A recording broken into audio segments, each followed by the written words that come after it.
ओम नमः शिवाय। ओम नमः शिवाय। ओम नमः शिवाय। जय हिंद, जय भारत में आप सबों का स्वागत है। मैं राम नरेश झा आप लोगों के लिए हमारे जय हिंद जय भारत में बहुत कुछ है।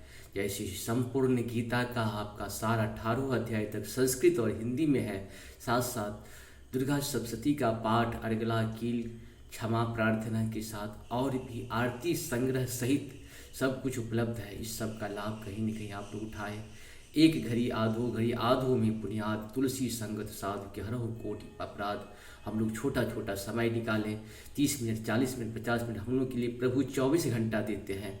सत्य सनातन के लिए 24 घंटा है। 24 घंटा में कम से कम मैक्सिमम जितना हो सके हम समय निर्धारित नहीं करेंगे, वो तो प्रभु आपको समय निर्धारित कर देंगे। होता है कि एक बार खाली प्रभु से जुड़ना है, बाकी काम तो प्रभु स्वयं करते रहते हैं। बाकी काम अगर प्रभु के लिए हम लोग एक कदम बढ़ते हैं तो प्रभु हमारे लिए 3 कदम हम इसको गले लगाने के लिए बढ़ते हैं। इसी तरह से हम लोग को अपना कर्तव्य को निभाना चाहिए। और चैनल को सब्सक्राइब करें, लाइक करें। और आज हम लोग जो हैं क्या करेंगे, शिव महापुराण के विदेश्वर संहिता का 31वां भाग जो है सुनेंगे। भाग जो है अपने एपिसोड अपने हिसाब से बनाए हुए हैं, क्योंकि इसमें जैसे कि एक चीज़ देखते हैं कि 10 से 15, 20 मिनट, 25 मिनट, लेकिन आज हम 30 मिनट का ये एपिसोड, 30 मिनट के प्लस का एपिसोड बनाएंगे। आप सबों से धन्यवाद है, इसको ज़्यादा से ज़्यादा लाइक करें, शेयर करें। और क्या निवेदन क्या करना, जय हो, जय हो, जय हो, प्रणाम। सत्य सनातन की जय हो, सत्य सनातन की जय हो, सत्य सनातन की जय हो। शुरू करते हैं। विप्रगण, मैं अपनी श्रद्धा भक्ति के अनुसार संक्षेप से भगवान नामों की महिमा का कुछ वर्णन करता हूँ। तुम सब लोग प्रेम पूर्वक सुनो। यह नाम महात्म्य समस्त पापों को हर लेने वाला सर्वोत्तम साधन है। शिव इस नाम रूपी दावानल से महान पातक रूपी पर्वत अनायास ही भस्म हो जाता है। यह सत्य है, सत्य है, इसमें संशय नहीं है। शौनक, पाप मूलक जो नाना प्रकार के दुख हैं वे एकमात्र शिव नाम, भगवान नाम से ही नष्ट होने वाले हैं। दूसरे साधनों से संपूर्ण यत्न करने पर भी पूर्णतया नष्ट नहीं होते हैं। जो मनुष्य इस भूतल पर सदा भगवान शिव के नामों के जप में ही लगा हुआ है, वह वेदों का ज्ञाता है, वह पुण्यात्मा है, वह धन्यवाद का पात्र है तथा वह विद्वान माना गया है। मुने, जिनका शिव नाम जप से विश्वास है, उनके द्वारा आचरित नाना प्रकार के धर्म तत्काल फल देने के लिए उत्सुक हो जाते हैं। महर्षि, भगवान शिव के नाम से जितने पाप नष्ट होते हैं उतने पाप मनुष्य इस भूतल पर कर नहीं सकते।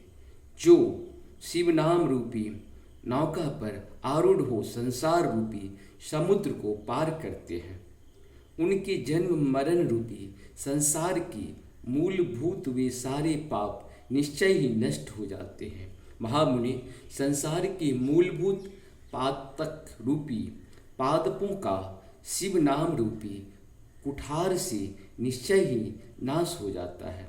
जो पाप रूपी दावानल से पीड़ित हैं उन्हें शिव नाम रूपी अमृत का पान करना चाहिए। पापों की दावानल से ही दग्ध होने वाले लोगों को उस शिव नाम अमृत के बिना शांति नहीं मिल सकती। जो शिव नाम रूपी सुधा की वृष्टि जनित धारा में गोते लगा रहे हैं, वे संसार रूपी दावानल से बीच में खड़े होने पर भी कदापि सुख के भागी नहीं होते। जिन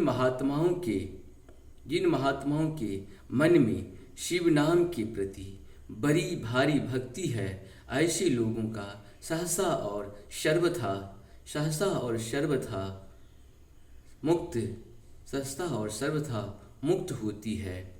मुनीश्वर,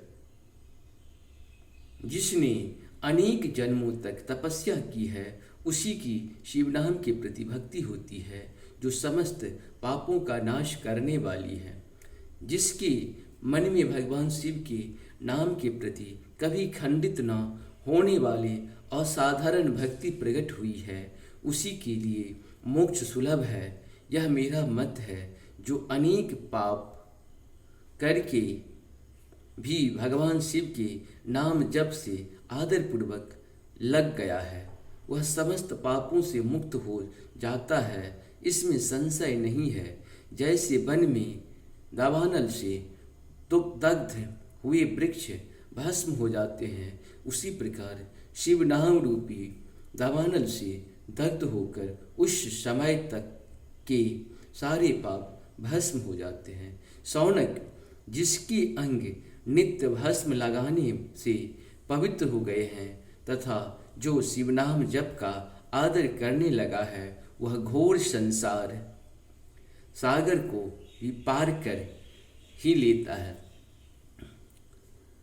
है।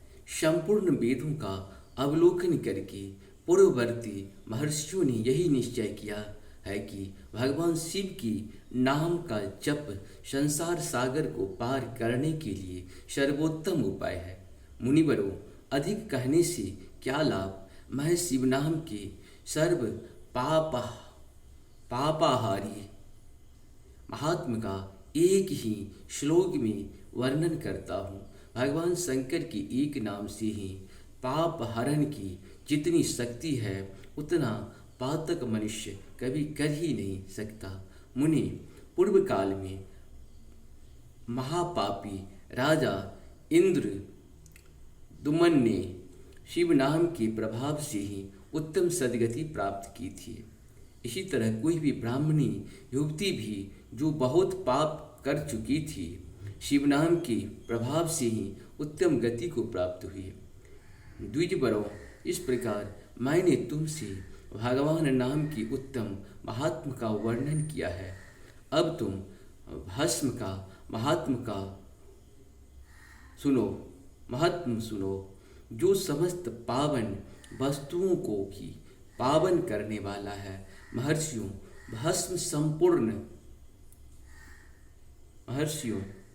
भस्म संपूर्ण मंगलों को देने वाला तथा उत्तम है। उसके दो भेद बताए गए हैं, उन भेदों का मैं वर्णन करता हूँ। सावधान होकर सुनो। एक को महाभस्म जानना चाहिए और दूसरों को स्वल्प भस्म। महाभस्म के भी अनेक भेद हैं। वह 3 प्रकार का कहा गया है, स्रोत, अस्मार्त और लौकिक। स्वल्प भस्म की भी भेदों का वर्णन किया गया है। स्रोत और अस्मार्त भस्मों का केवल द्विजों के ही उपयोग में आने के योग्य कहा गया है। तीसरा जो लौकिक भस्म है, वह अन्य सब लोगों के भी उपयोग में आ सकता है। श्रेष्ठ महर्षियों ने यह बताया है कि द्विजों के वैदिक मंत्रों के उच्चारण पूर्वक भस्म धारण करना चाहिए। दूसरे लोगों के लिए बिना मंत्र के भी केवल धारण करने का विधान है। जले हुए गोबर से प्रकट होने वाला भस्म अग्नेय कहलाता है। महामुने, वह ही त्रिपुंड का द्रव्य है, ऐसा कहा गया है। अग्निहोत्र से उत्पन्न हुए भस्म का भी मनीषी पुरुषों को संग्रह करना चाहिए। अन्य यज्ञ से प्रकट हुआ भस्म भी त्रिपुंड धारण के काम में आ सकता है। जवालोपनिषदों में आए हुए अग्नि इत्यादि 7 मंत्रों द्वारा जल मिश्रित भस्म से घुलन विभिन्न अंगों में मर्दन या लेपन करना चाहिए। महर्षि जावालिन सभी वर्णों और आश्रमों के लिए मंत्र से या बिना मंत्र के भी आदर पूर्वक भस्म से त्रिपुंड करने की आवश्यकता बताई। समस्त अंगों में सजल भस्म का मलना अथवा विभिन्न अंगों में तिरछा त्रिपुंड लगाना, इन कार्यों को मोक्षार्थी पुरुष प्रमाद से भी न छोड़े, ऐसा श्रुति का आदेश है। भगवान शिव और विष्णु ने भी त्रिपुंड धारण किया है। अन्य देवियों सहित भगवती उमा और लक्ष्मी देवी ने भी वाणी द्वारा इसका प्रशंसा की है। ब्राह्मणों, क्षत्रियों, वैश्यों, शूद्रों, वर्णशंकरों तथा जाति भ्रष्ट पुरुषों ने भी उद्धूलन एवं त्रिपुंड के रूप में भस्म धारण किया है। इसके पश्चात भस्म धारण तथा त्रिपुंड की महिमा एवं विधि बताकर सूत जी ने फिर कहा, महर्षियों, इस प्रकार मैंने संक्षेप से त्रिपुंड का महात्म्य बताया है। यह समस्त प्राणियों के लिए गोपनीय रहस्य है, अतः तुम्हें यह भी इसे गुप्त ही रखना चाहिए। मुनिवरों, ललाट आदि सभी निर्दिष्ट स्थानों में भी भस्म से तीन तिरछी रेखाएं बनाई जाती है। उन्हीं को विद्वानों ने त्रिपुंड कहा है। भावों के मध्य भाग से लेकर जहाँ तक भावों का अंत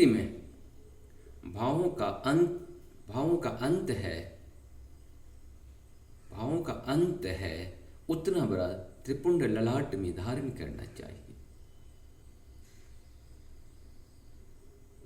मध्यमा और अनामिका अंगुलियों से 2 रेखाएं करके बीच में अंगूठ द्वारा प्रति लोम भाव से ही कई रेखा त्रिपुंड कहलाती है।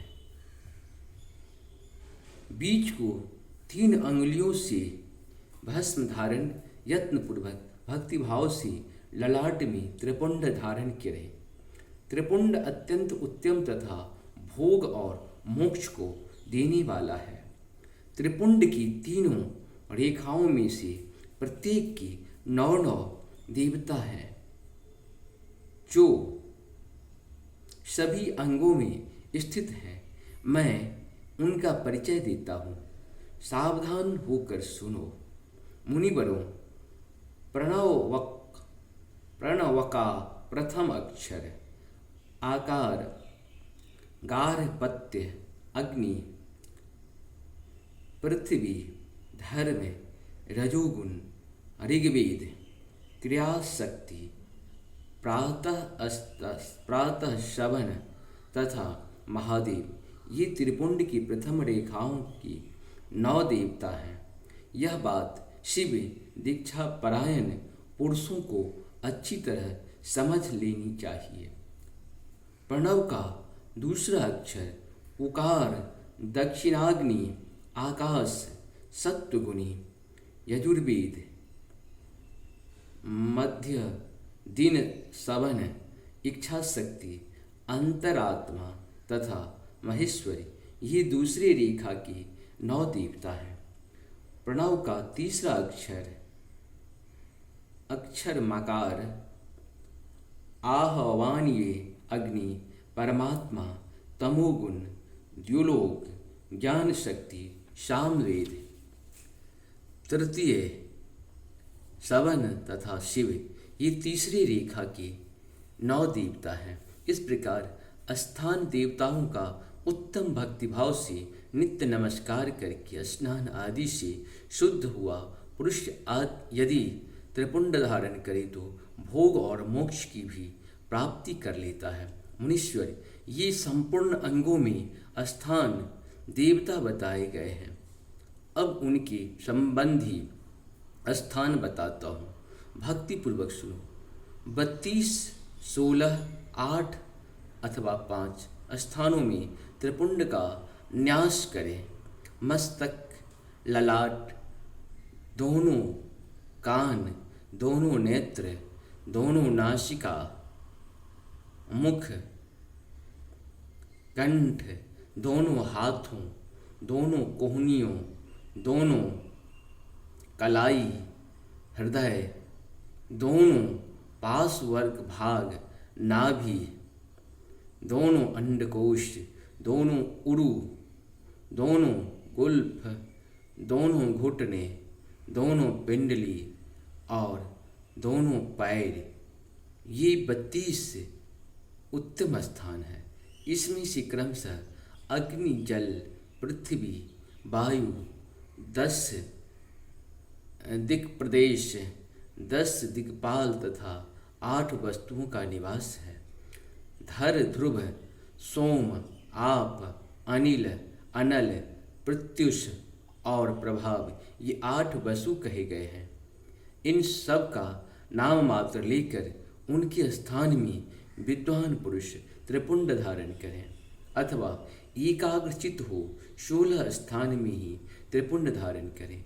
मस्तक, ललाट, कंठ, दोनों कंधे, दोनों भुजाएं, दोनों कोहनियों और दोनों कलाइयों में, हृदय में, नाभि में, दोनों पसलियों में तथा पृष्ठभाग में त्रिपुंड धारण लगाकर वहाँ दोनों अश्विनी कुमारों का, शिव शक्ति, रुद्र, ईश तथा नारद का और वामा आदि 9 शक्तियों का पूजन करें। ये सब मिलकर 16 देवता हैं। अश्विनी कुमार 2 कहे गए हैं, नासत्य और त्रस्त अथवा मस्तक, केश, दोनों कान, मुख, दोनों भुजा, हृदय, नाभि, दोनों उरु, दोनों जानु, दोनों पैर और पृष्ठभाग। इन 16 स्थानों में 16 त्रिपुंड का न्यास करें। मस्तक में शिव, केश में चंद्रमा और कानों में रुद्र और ब्रह्मा, मुख में विघ्नराज, गणेश, दोनों भुजाओं में विष्णु और लक्ष्मी, हृदय में शंभु, नाभि में प्रजापति, दोनों उरुओं में नाग और नाग कन्याएं, दोनों घुटनाओं में ऋषि कन्याएं, दोनों पैरों में समुद्र तथा विशाल पृष्ठभाग में संपूर्ण तीर्थ देवता रूपी से विराजमान है। इस प्रकार 16 स्थानों का परिचय दिया गया। अब 8 स्थान बताए जाते हैं। गुह्य स्थान, ललाट, परम उत्तम कर्ण युगल, दोनों कंधे, हृदय और नाभि, ये 8 स्थान हैं। इसमें ब्रह्मा तथा सप्त ऋषि, ये 8 देवता बताए गए हैं। मुनीश्वर भस्म के स्थान को जानने वाले विद्वानों ने इस तरह 8 स्थानों का परिचय दिया है, अथवा मस्तक, दोनों भुजाएं, हृदय और नाभि, इन 5 स्थानों को भस्म बीता पुरुष ने भस्म धारण के योग्य बताया है। यथासंभव देश काल आदि की अपेक्षा रखते हुए उद्धूलन भस्म को अभिमंत्रित करना और जल में मिलाना आदि कार्य करें। यदि उद्धूलन में भी असमर्थ हों तो त्रिपुंड आदि लगाएं। दिनेश त्रिनेत्रधारी, तीनों नेत्रों के आधार तथा तीनों देवताओं के जन्म भगवान शिव का स्मरण करते हुए नमः शिवाय कहकर ललाट में त्रिपुंड लगाए। ईशाभ्या नमः ऐसा कहकर दोनों पार्श्व भाग में त्रिपुंड धारण करें। बीजाभ्याय नमः यह बोलकर दोनों कलाई में भस्म लगावे। पितृभ्यां नमः नीचे के अंगों में ओमेशाभ्यां नमः कहकर ऊपर के अंग में तथा भीमाय नमः कहकर पीठ में और सिर की पिछले भाग में त्रिपुंड लगाना चाहिए। रुद्राक्ष धारण की महिमा तथा उसकी विविध भेदों का वर्णन सूत जी कहते हैं। महाप्राज्ञ महामते शिवरूप शौनक, अब मैं संक्षेप में रुद्राक्ष की महात्म बता रहा हूँ, सुनो। रुद्राक्ष शिव को बहुत ही प्रिय है, इसी परम पावन समझना चाहिए। रुद्राक्ष के दर्शनों से, स्पर्श से तथा उस पर जप करने से वह समस्त पापों का अपहरण करने वाला माना गया है। मुने, पूर्व काल में परमात्मा शिव ने समस्त लोगों का उपकार करने के लिए देवी पार्वती के सामने रुद्राक्ष की महिमा का वर्णन किया था। भगवान शिव बोले, माहेश्वरी शिवे, मैं तुम्हारे प्रेमवश भक्तों के हित की कामना से रुद्राक्ष की महिमा का वर्णन करता हूँ, सुनो। महेशानी, पूर्व काल की बात है, मैं मन को संयम में रखकर हजारों दिव्य वर्षों तक घोर तपस्या में लगा रहा। एक दिन सहसा मेरा मन क्षुब्ध हो उठा। परमेश्वरी, मैं संपूर्ण लोकों का उपकार करने वाला स्वतंत्र परमेश्वर हूँ, अतः उस समय मैंने लीलावश ही अपने दोनों नेत्र खोले। खोलते ही मेरी मनोहर नेत्र पुटों से कुछ जल की बूंदें गिरी। आंसू की उन बूंदों से वहाँ रुद्राक्ष नाम का वृक्ष पैदा हो गया। भक्तों पर अनुग्रह करने के लिए वे अश्रु बिंद स्थावर भावों को प्राप्त हो गए। वे रुद्राक्ष मैंने विष्णु भक्तों को तथा चारों वर्णों के लोगों को बांट दिए। भूतल पर अपने प्रिय रुद्राक्षों को मैंने गौर देश में उत्पन्न किया। मथुरा, अयोध्या, लंका, मलयाचल, सह्यगिरि, काशी तथा अन्य देशों में भी उनके अंकुर लगाए।